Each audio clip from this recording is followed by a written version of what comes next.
بسم اللہ الرحمن الرحیم۔ السلام علیکم ورحمۃ اللہ وبرکاتہ۔ معزز ناظرین، آج ہم انبیاء کے سلسلے میں آخری نبی جو حضور اکرم صلی اللہ علیہ وسلم سے پہلے تشریف لائے ان کا تذکرہ کریں گے، اور اس طرح ہمارا یہ مبارک سلسلہ تذکرہ انبیاء کا اپنے اختتام کو پہنچے گا۔ حضور اکرم صلی اللہ علیہ وسلم کی حیات مبارکہ تو بہت زیادہ تفصیل طلب ہے، اور اس کے لیے تو غالباً پورے مہینے کے لیکچرز جو ہیں اس کی ضرورت ہوگی، جو ہو سکتا ہے کہ ہم آگے کسی رمضان میں وہ سلسلہ رکھیں جس میں سیرت رسول صلی اللہ علیہ وسلم کو بالتفصیل بیان کیا جائے۔ لیکن آج کا جو یہ لیکچر حضرت عیسیٰ علیہ السلام کے بارے میں ہوگا، یہ آج کا اس سلسلے کا آخری لیکچر ہوگا۔ حضرت عیسیٰ علیہ السلام کا ذکر اللہ تبارک و تعالی نے قرآن میں بہت سارے مقامات پہ کیا ہے، اور کافی تفصیلات موجود ہیں حضرت عیسیٰ علیہ السلام کے بارے میں، جن کا احاطہ کرنا یقیناً کوئی آدھے ایک گھنٹے کے لیکچر میں ممکن نہیں ہے۔ لیکن میں مختصراً قرآن کریم کے ان حصوں کا تذکرہ آپ کے سامنے رکھوں گا کہ جس میں حضرت عیسیٰ علیہ السلام کی زندگی کا موسٹ آف دا پارٹ جو ہے وہ کور ہو جائے گا، اور کافی حد تک حضرت عیسیٰ علیہ السلام کے بارے میں قرآنی تعلیمات جو ہیں وہ ہمارے سامنے آ جائیں گی۔ حضرت عیسیٰ علیہ السلام کی پوری حیات طیبہ جو ہے وہ معجزات سے بھرپور ہے۔ حضرت عیسیٰ علیہ السلام کا دنیا میں تشریف لانا بھی ایک معجزہ تھا، آپ کا دنیا سے چلے جانا بھی معجزہ ہے، پھر آپ کا دوبارہ دنیا میں تشریف لانا ایک معجزہ ہوگا۔ تو آپ کی جو زندگی ہے اس کے بہت سارے پہلو ہیں، اس میں بہت زیادہ معجزات ہیں، لیکن ہم بات کو شروع کرتے ہیں حضرت عیسیٰ علیہ السلام کی پیدائش کے واقعے سے۔ اور حضرت عیسیٰ علیہ السلام کی پیدائش کا واقعہ بالتفصیل اللہ تبارک و تعالی نے سورہ مریم کے دوسرے رکوع میں بیان کیا ہے، جس میں اللہ تبارک و تعالی فرماتے ہیں کہ وَاذْكُرْ فِي الْكِتَابِ مریم، کہ آپ تذکرہ کریں، یاد کریں حضرت مریم کا بھی اس کتاب میں نے حضرت مریم علیہ السلام کے بارے میں کافی باتیں، ان کی پاکیزگی کے بارے میں، ان کی تربیت کے بارے میں، ان کے مسجد اقصیٰ میں بیت المقدس میں آ کے عبادت کرنے کے بارے میں کر لی ہیں حضرت زکریا کے حوالے سے بھی، جو کہ ان کے مربی اور ان کے معلم متعین ہوئے تھے۔ تو حضرت مریم علیہ السلام نے اتنی اچھے ماحول میں تربیت پائی ہے کہ گناہ کو وہ جانتی نہیں، گناہ انہوں نے کبھی کیا نہیں، اور شروع ہی سے جب سے انہوں نے ہوش سنبھالا وہ حضرت زکریا کی تربیت میں رہی ہیں۔ تو جب وہ بالغ ہوتی ہیں تو پھر حضرت عیسیٰ علیہ السلام کی معجزانہ پیدائش کا واقعہ رونما ہوتا ہے۔ اس میں اللہ تبارک و تعالی فرما رہے ہیں کہ اذ انتبذت من اہلہا مکانا شرقیہ، تو وہ اپنے مکان کے مشرقی حصے میں چلی جاتی ہیں۔ مشرقی حصے میں کیوں جاتی ہیں؟ بعض حضرات نے کہا کہ غسل کے لیے، بعض حضرات نے کہا کہ مشرقی حصے کی طرف جو گئی تھیں وہ عبادت کے لیے انہوں نے متعین کر رکھا تھا، تو اس لیے وہاں پر وہ گئی تھیں۔ اسی لیے جو نصارہ ہیں، جو عیسائی ہیں، وہ مشرقی حصے کو زیادہ اہمیت دیتے ہیں اور اسی کو اپنا قبلہ بناتے ہیں۔ فَاتَّخَذَتْ مِن دُونِهِمْ حِجَابًا، اور وہ لوگوں سے پردہ اختیار کر لیتی ہیں، اور پھر وہاں پہ فَأَرْسَلْنَا إِلَيْهَا رُوحَنَا، تو اللہ تبارک و تعالی فرماتے ہیں کہ پھر ہم نے بھیجا ان کے پاس روحنا کو۔ روح یہاں پر اکثر مفسرین کے مطابق حضرت جبریل علیہ السلام کو کہا جا رہا ہے، اگرچہ بعض لوگوں نے حضرت عیسیٰ علیہ السلام کو مراد لیا، لیکن زیادہ صحیح جو آگے کے الفاظ اور آیات ہیں ان سے زیادہ صحیح بات یہی معلوم ہوتی ہے کہ حضرت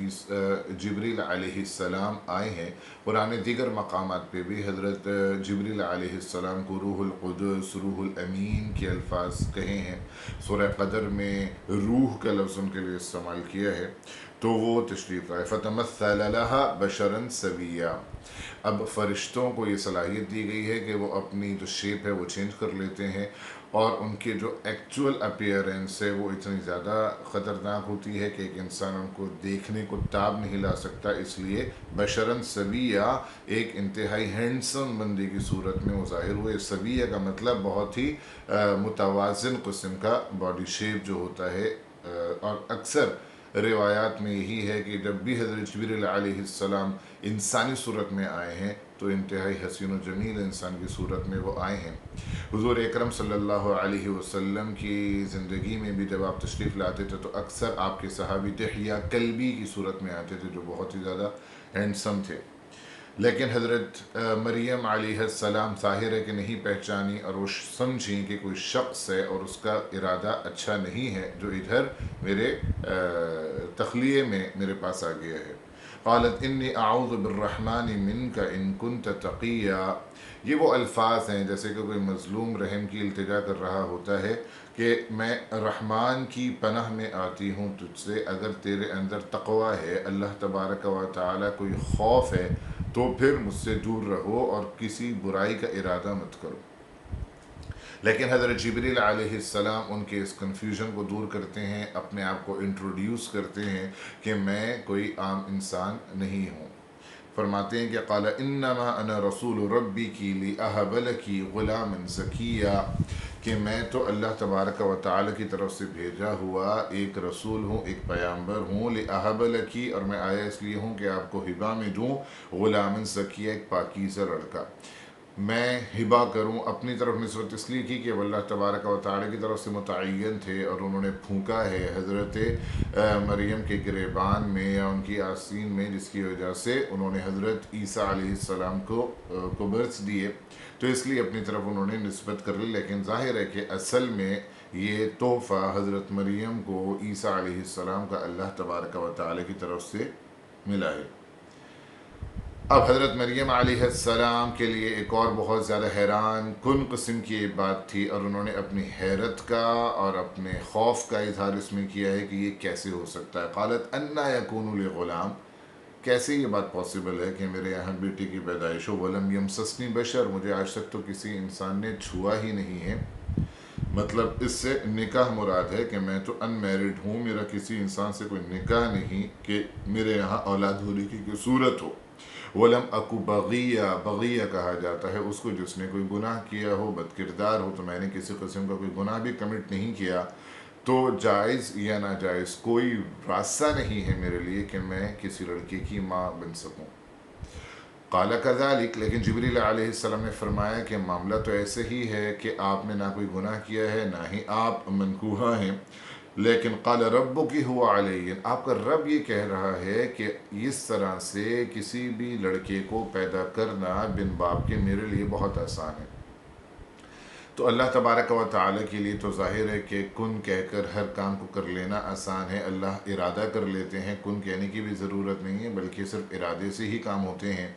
تو اللہ تبارک و تعالی کے لیے آسان تو ہے، لیکن اللہ ایسا کرنا کیوں چاہتے ہیں، اس کے پیچھے مقاصد کیا ہیں، تو اس کا بھی اظہار کر دیا، وَلِنَجْعَلَهُ آیَةً لِلنَّاسِ، اور اللہ تبارک و تعالی بنانا چاہتے ہیں تمہارے اس بیٹے کو ایک نشانی سارے انسانوں کے لیے، اپنی قدرت کی، اپنی طاقت کی، کہ اللہ جو چاہے کر سکتا ہے۔ وہ ہماری دنیا کا جو رول ہے کاز فار ایفیکٹ، اس کا محتاج نہیں ہے۔ اللہ کاز آف آل کازز ہے، یعنی مسبب الاسباب ہے، وہ سبب کا محتاج نہیں بلکہ وہ سبب کا پیدا کرنے والا ہے، اور اس کا اظہار اللہ تبارک و تعالی معجزات کی صورت میں کرتا ہے، اور ان میں سے ایک عظیم الشان معجزہ آپ کے بیٹے کی پیدائش ہوگی بن باپ کے۔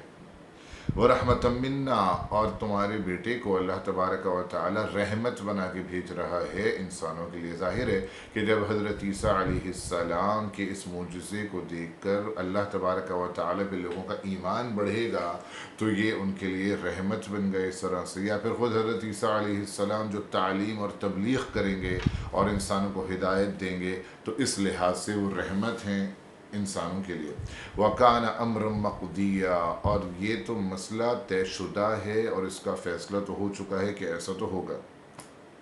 فَحَمَلَتْهُ، تو حضرت جبریل علیہ السلام حضرت مریم کے قریب آتے ہیں اور صرف پھونک مارتے ہیں، کچھ حضرات کہتے ہیں گریبان میں، کچھ نے کہا کہ آستین میں، بہرحال انہوں نے پھونک ماری ہے اور حضرت عیسیٰ علیہ السلام سے حضرت مریم پریگننٹ ہو جاتی ہیں اور حضرت عیسیٰ علیہ السلام کا حمل ٹھہرتا ہے۔ فَحَمَلَتْهُ، تو حضرت عیسیٰ علیہ السلام سے وہ حاملہ ہوئی، فَانْتَبَذَتْ بِهِ، اور لے آئیں ان کو، اس حمل کو، مَكَانًا قَصِيًّا، لوگوں سے دور الگ جگہ پہ وہ لے آئیں۔ فَأَجَاءَهَا الْمَخَاضُ إِلَى جِذْعِ النَّخْلَةِ، اور ان کو درد ذہ جو تھا وہ لے آیا إِلَى جِذْعِ النَّخْلَةِ، ایک کھجور کے درخت کی طرف، اس کی جڑ کی طرف وہ آ گئیں۔ قالت یا لیتنی مت قبل هذا وکنت نسیا منسیا، اب حضرت مریم کو ایک تو جو تکلیف ہے اس کی وجہ سے بھی، اور آگے لوگوں کے اعتراضات کا جو خوف ہے کہ لوگ کیا سمجھیں گے اور کیا کہیں گے، اس کا جو خوف ہے، اس وجہ سے وہ کہہ رہی ہیں کہ یا لیتنی مت قبل هذا، کاش میں اس سے پہلے ہی مر جاتی، وکنت نسیا منسیا، اور بالکل ہی انسنی ہو جاتی، مطلب میرا کوئی ذکر ہی باقی نہ ہوتا۔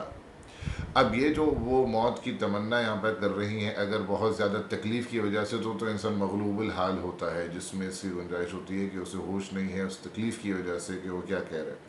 یا پھر یہ کہ وہ اس وجہ سے یہ کہہ رہی ہیں کہ انہیں اپنے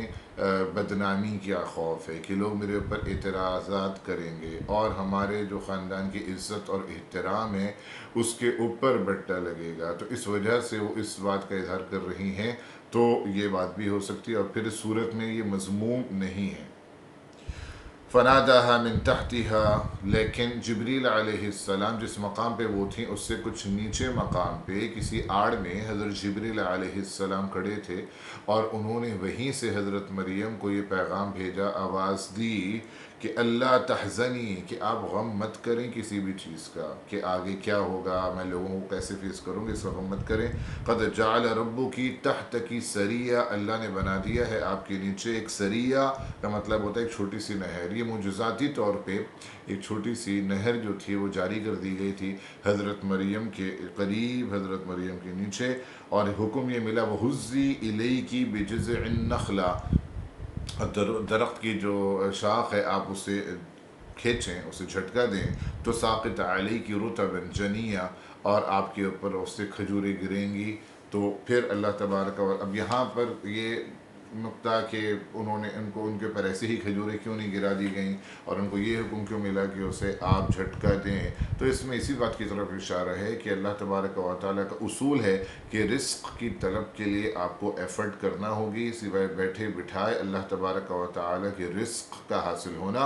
اس دنیا کے قوانین کے خلاف ہے۔ فَكُلِي وَاشْرَبِي وَقَرِّ عَيْنًا، تو آپ کھائیں اور پئیں، وَقَرِّ عَيْنًا، اور اپنی آنکھوں کو ٹھنڈا کریں کھا پی کے، طاقت حاصل کریں۔ کھجور کا طاقتور ہونا اور ایسے معاملے میں باڈی کے لیے فائدہ مند ہونا واضح ہے، اس لیے یہ چیز یہاں پر اللہ تبارک و تعالیٰ نے حکم دیا۔ فَإِمَّا تَرَيِنَّ مِنَ الْبَشَرِ أَحَدًا، اور جب آپ لوگوں کے پاس جائیں اور کسی انسان کو دیکھیں اور پھر وہ اس بچے کے بارے میں سوال و جواب آپ سے شروع کر دیں، تو آپ نے کہنا ہے فَقُولِ إِنِّي نَذَرْتُ لِلرَّحْمَنِ صَوْمًا، میں نے نظر مان لی ہے اللہ کے لیے روزے کی، یعنی آج میں روزے سے ہوں۔ فَلَنْ أُكَلِّمَ الْيَوْمَ إِنْسِيًّا، اور آج کے دن میں کسی سے بات نہیں کروں گی۔ تو گزشتہ شریعت میں خاموش رہنے کے بھی روزے رکھے جاتے تھے کہ کسی سے بات نہ کی جائے، تو اب اس امت میں اس طرح کے روزے کو منسوخ کر دیا گیا ہے، خاموش رہنے کے، ہاں غیبت کرنا، جھوٹ بولنا، تو یہ ساری چیزیں تو اب بھی منع ہے، لیکن یہ کہ ضرورت کی بات بھی نہ کرنا اور بالکل ہی خاموش رہنا، اس قسم کا روزہ اس شریعت میں نہیں رکھا گیا۔ فَأَتَتْ بِهِ قَوْمَهَا تَحْمِلُ، تو یہ انسٹرکشنز لے کے وہ اپنے بچے کے ساتھ حضرت عیسیٰ علیہ السلام کے ساتھ آتی ہیں اپنی قوم میں، لوگوں میں۔ قالوا، تو لوگوں کے اعتراضات ہوتے ہیں، قالوا کہنے لگتے ہیں یا مریم لقد جئت شیئا فریہ، فریہ کہتے ہیں بہت ہی ان ایکسپیکٹڈ اور بہت ہی عجیب چیز کو۔ اب وہ بہت اچھائی کے لحاظ سے بھی عجیب ہو سکتی ہے، برائی کے لحاظ سے بھی بہت بڑی چیز ہو سکتی ہے۔ فریہ کاٹنے کو بھی بولا جاتا ہے، مطلب ایسا معاملہ جس میں بہت کاٹ چھانٹ کر کے اس کو بیان کیا جا رہا ہو، اس کو بھی کہا جا سکتا ہے۔ بہرحال مطلب یہ کہ ایک عظیم الشان بات ہو گئی ہے، بہت ہی عجیب اور انہونی بات ہو گئی کہ مریم تم تو میرڈ بھی نہیں ہو، تو یہ بچہ لے کر کہاں سے آ رہی ہو۔ یا اخت ہارون، اور وہ ان کو پورا خاندانی ذکر کر دیتے ہیں کیونکہ وہ ایک بہت ہی نیک خاندان سے تعلق رکھتی تھیں، تو وہ ان کا ریفرنس دیتے ہیں سارے لوگ، یا اخت ہارون، تم تو ہارون کی بہن ہو۔ ہارون علیہ السلام کے خاندان سے تھیں، اور ایک طریقہ یہ ہوتا رہا ہے بنی اسرائیل میں کہ وہ انبیاء سے اپنے آپ کو منسوب کرتے تھے، چونکہ وہ ان کے خاندان سے ہوتے تھے، عزت اور احترام کے لیے۔ اب یہ تو موقع ہی ایسا ہے کہ وہ ان کو ان کے خاندان کی بلندی اور پاکیزگی یاد دلا رہے ہیں، تو اس لیے انہوں نے کہا تم تو ہارون کے نسل سے ہو۔ اور بعض حضرات نے یہ بھی کہا کہ وہ لوگ بہت زیادہ اپنے انبیاء کے ناموں پہ نام رکھتے تھے، تو حضرت مریم کا کوئی رشتے کا بھائی تھا جس کا نام ہارون تھا، تو اس کی طرف اشارہ کیا گیا، لیکن زیادہ بہتر تفسیر اور زیادہ لوگوں کا ایکسپرٹس کا اس میں اوپینین یہی ہے کہ یہ حضرت ہارون ہی کی طرف نسبت ہے، چونکہ یہ ان کے خاندان سے تھی۔ ما کان ابوک امرأ سوء، تمہارے باپ تو بہت نیک تھے، انہوں نے تو کبھی کوئی گناہ نہیں کیا، حضرت عمران جن کا تذکرہ میں نے کل کیا تھا۔ وما کانت امک بغیہ، نہ ہی تمہاری ماں نے کسی قسم کی کوئی برا عمل کیا ہے، وہ بڑی نیک خاتون تھی، تو تم یہ گناہ کیسے کر سکتی ہو اور ایک بچے کو تم جنم دے سکتی ہو، یہ کیسے ہو گیا؟ حضرت مریم علیہ السلام نے حکم کے مطابق کوئی بات نہیں کی، بلکہ اشارہ بچے کی طرف کر دیا۔ کہتے ہیں حضرت عیسیٰ علیہ السلام اس وقت دودھ پی رہے تھے جب ان لوگوں نے اعتراض کیا، تو وہ لوگ کہنے لگے قالوا کیف نکلم من کان فی المہد صبیا، ہم ایک ایسے بچے سے کیسے بات کر سکتے ہیں جو کہ ابھی ہی پیدا ہوا ہے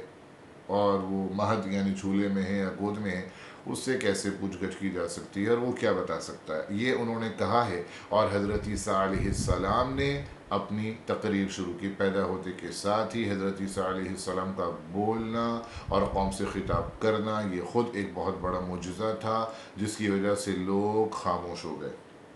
اور حضرت عیسیٰ نے جو باتیں کی ہیں ان میں پہلی بات یہ تھی قال انی عبد اللہ، میں اللہ تبارک و تعالیٰ کا بندہ ہوں، یعنی پہلی بات یہ حضرت عیسیٰ علیہ السلام نے وہ کی کہ جس سے پوری عیسائیت کے عقیدے کی تردید ہوتی ہے کہ وہ اللہ تبارک و تعالیٰ کا حصہ ہیں یا ان کا بیٹا ہیں، one of the three gods ہیں۔ پہلے جملے میں سے ہی اس کی تردید ہوتی ہے۔ پہلے جملہ حضرت عیسیٰ نے دنیا میں آ کے یہ فرمایا انی عبد اللہ، میں اللہ تبارک و تعالیٰ کا بندہ ہوں۔ آتانی الکتاب وجعلنی نبی، اللہ تبارک و تعالیٰ نے مجھے کتاب دی ہے اور مجھے نبی بنایا ہے۔ پاسٹ ٹینس میں ذکر کیا جا رہا ہے مجھے کتاب دی مجھے نہیں، حالانکہ یہ آگے ہوگا، لیکن جو چیزیں بالکل یقینی ہوتی ہیں ان کو اس انداز سے ذکر کیا جا سکتا ہے کہ گویا یہ کام ہو گیا، کیونکہ ان کا ہونا آگے یقینی ہوتا ہے،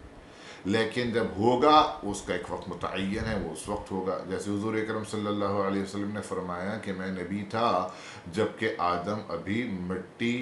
اور گاری کی صورت میں تھے، ابھی ان کی تخلیق مکمل ہوئی بھی نہیں تھی کہ میں نبی تھا، یعنی آپ صلی اللہ علیہ وسلم کی نبوت کے فیصلے ہو چکے تھے حضرت آدم کی پیدائش سے بھی پہلے، لیکن نبوت کا ظہور جب ہوا کہ جب اللہ تبارک و تعالیٰ کا فیصلہ تھا۔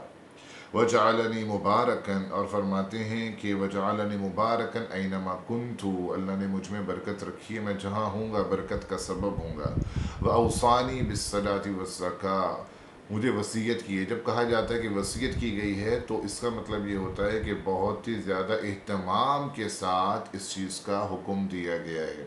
تو وہ اوصانی، مجھے بڑا اہتمام کے ساتھ حکم دیا گیا ہے بالصلاۃ والزکاۃ، صلاۃ کا اور زکوٰۃ کا، کہ میں نماز قائم کروں اور زکوٰۃ ادا کروں۔ تو جتنے بھی انبیاء گزرے ہیں، جتنی بھی شریعتیں گزری ہیں، ان میں یہ دونوں چیزیں ہمیشہ رہی ہیں، صلاۃ اور زکوٰۃ کا ذکر ہر جگہ ملتا ہے۔ حضرت موسیٰ علیہ السلام کے تذکرے میں بھی ہم نے پڑھا کہ جب انہیں نبوت ملی تو پہلے ہی ملاقات میں اللہ تبارک و تعالیٰ نے فرما دیا تھا وَأَقِمِ الصَّلَاةَ لِذِكْرِي، کہ میری یاد کے لیے آپ نے نماز قائم کرنا ہے۔ اب ہم نے کل ذکر کیا تھا حضرت یحییٰ میں بھی کہ حضرت یحییٰ اور حضرت عیسیٰ دونوں ہی نے درویشانہ زندگی گزاری ہے اور کبھی مال جمع نہیں کیا، بلکہ ایون بیسک چیزیں جن کو ہم سمجھتے ہیں زندگی کے لیے وہ بھی ان کے پاس نہیں تھیں، تو وہ زکوٰۃ کہاں سے ادا کریں گے؟ تو مطلب یہ ہے کہ انہوں نے زکوٰۃ کی تعلیم دی ہے لوگوں کو کہ جن کے پاس مال ہے وہ زکوٰۃ دیں، اور ان کے پاس بھی اگر کبھی مال جمع ہوگا تو وہ زکوٰۃ دیں گے۔ تو مفہوم یہ ہے اس کا۔ ادروائز جیسے آپ صلی اللہ علیہ وسلم نے زکوٰۃ کے اوپر کتنی تعلیم آپ کی موجود ہے، احادیث موجود ہے، لیکن خود آپ نے زکوٰۃ نہیں دی کیونکہ آپ نے کبھی ایک دن کے لیے کچھ جمع کر کے نہیں رکھا، تو پورے سال کے لیے جمع کرنا اور زکوٰۃ کا فرض ہونا کہاں سے ہوگا؟